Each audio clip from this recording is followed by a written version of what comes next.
Di ruangan makan utama, rumah Megasnan luas berlantai 4 itu memiliki 4 ruangan makan, ruang makan untuk menjamu tamu dan ruang makan utama berada di lantai dasar. Sedangkan untuk 2 ruang makan biasa berada di lantai 2 dan 3. Mereka akan menggunakan ruang makan utama untuk makan bersama anggota keluarganya, sehingga ruang makan yang berada di lantai 2 dan 3 jarang terpakai dan hanya sesekali dikunjungi. Itu pun kalau Lisa yang kamarnya berada di lantai 3 malas untuk turun ke bawah. Di ruangan yang luas dengan desain interior mewah bergaya klasik itu, semua anggota keluarga di Arma sudah terduduk di sekeliling meja panjang. Mereka tampak sedang menikmati sarapan pagi dengan berbagai macam makanan tersedia di tengah meja. Suasana dalam ruangan tersebut terasa begitu tenang, dan hanya terdengar suara alat makan yang beradu mewakili suara. Lisa yang masih merasa bersalah dengan permintaan maafnya yang gagal terhadap Kenneth, dia melirik mencuri pandang pada laki tampan yang berada di seberang meja itu. Dia beneran marah banget, sampai-sampai tak mau melihat sedikit pun ke arahku. Batin Lisa merasa sedih akan sikap Kenneth yang biasanya berwajah ramah dan selalu menyempatkan mengajaknya ngobrol. Kini laki itu tampak diam berwajah dingin. "Kakem, Lisa." Ibu Clarissa akhirnya bersuara memecah keheningan. Lisa pun menoleh dan menjawab, "Ya mah, Mama dan Tante Niken sudah berunding memilihkan beberapa tempat yang bagus dan cocok untuk pertunanganmu. Kamu bisa pelan-pelan memilihnya dan memutuskannya." Dibahas soal pertunangan di paginya yang cerah dan indah ini, Lisa hanya bisa tersenyum kepaksa. "Iya mah, tapi kalau tidak merepotkan, Mama aja yang tentukan tempatnya. Lisa akan senang dengan yang dipilih Ma." Terak, pertunangan, celetuk Kenneth seraya meletakkan garpu dan sendok secara kasar. Seketika semua pasang mata langsung melirik ke arah laki itu. "Ah, benar. Kenneth kan belum tahu ya," ucap Ibu Clarissa. "Dia tidak hadir sewaktu dinner semalam. Tentunya dia tidak akan tahu," timpal Pak Hugo sambil menyuapkan potongan daging ke mulut. "Jadi, ada apa ini? Kenapa kalian membahas soal pertuangan Lisa?" tanya Kenneth dengan nada suara sedikit menekan tersirat emosi. "Itu Kenneth. Awalnya keluarga Miracle tidak mau menunda lagi untuk langsung menikahkan Lisa dengan Nicole.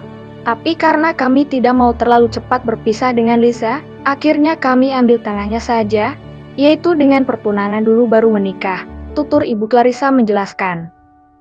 Raut muka Kenneth berubah menggelap lagi dengan rahang mengeras. Terlihat jelas kalau dia sedang menahan gejolak emosinya yang sedang membuncah.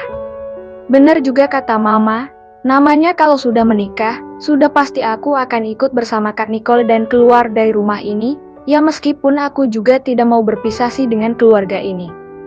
Batin Lisa sibuk dengan pikirannya tanpa memperhatikan suasana ketegangan yang terpancar dari lelaki di seberang meja. "Kapan pertunangan itu?" tanya Kenneth dengan suara dingin. "Di 2 minggu dari sekarang," jawab Ibu Clarissa. "Kampe, secepat itu," gumam Kenneth dengan sudut bibir terangkat tersenyum pahit. "Benar kan? Menurut Mama juga ini terlalu cepat, tapi mereka sangat terburu-buru ingin langsung mengikatkan anaknya dengan Lisa, bahkan tadinya mereka meminta seminggu." "Ha-ah." Hembusan napas berat Kenneth sambil berdiri dari duduknya. Sejenak dia merapihkan jas yang dikenakannya. "Aku berangkat ke kantor," ucap dia sambil lalu meninggalkan meja makan. "Kem."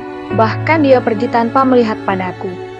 Batin Lisa sedih sekaligus kecewa dengan sikap dingin Kenneth. Dia menatap punggung laki itu sampai hilang dari pandangannya.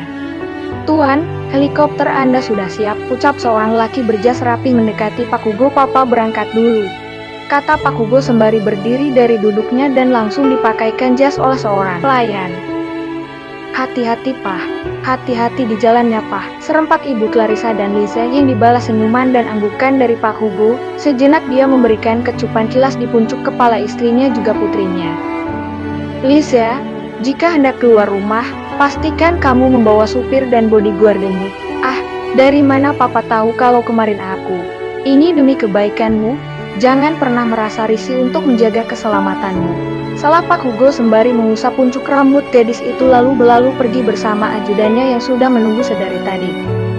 "Hah, aku kan bukan anak kecil lagi," gerutu Lisa dengan wajah cemberut. Ibu Clarissa tersenyum dan memegang tangan gadis itu. "Tapi di mata kami, kamu itu masih anak kecil yang rapuh sayang." "Mama, aku tidak serapuh itu, sampai harus dijagain sama bodyguard. Aku juga bisa kok jaga diri sendiri," rengek Lisa. Ia malah dibalas kekahan oleh Ibu Clarissa yang merasa gemas akan sikap manja gadis tersebut. "Putri Mama semanis ini, tentu saja Mama sangat cemas kamu didekati orang-orang jahat. Jadi mengertilah perasaan khawatir orang tua ini, ya sayang." "Kak, baiklah," pasrah Lisa mengiyakan walau hati merasa enggan. Sejak kapan mereka terlalu overprotektif begini ya? Apa sejak kejadian aku yang hampir diculik itu ya? Tapi kejadian itu kan sudah cukup lama. Dan aku juga selamat berkat Kak Nicole yang berani mengejarku pada saat dibawa mobil si penculik. Batin Lisa teringat lagi kejadian dirinya sewaktu masih duduk di sekolah-sekolah menengah atas.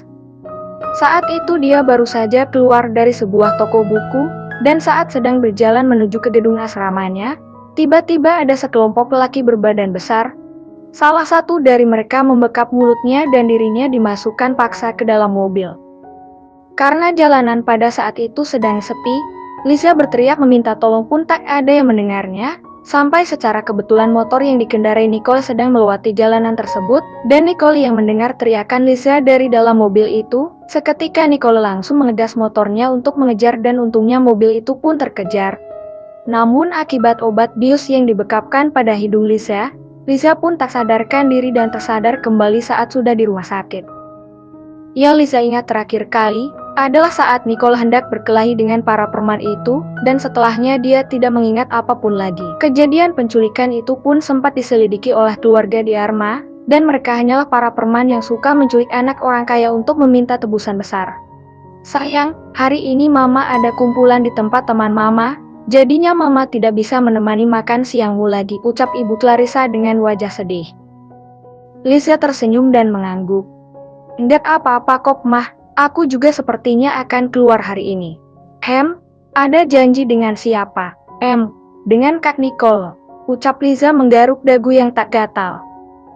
Senyuman jahil seketika terurai di bibir Ibu Clarissa. "Mau ngedate nih?" Enggak kok, Mah. Kita hanya mau jalan-jalan sebentar kok." Malu-malu Lisa. "Hehehe, itu ngedate sayang, dasar anak muda. Malu-malu ucing ya." Mama hahaha, lucunya."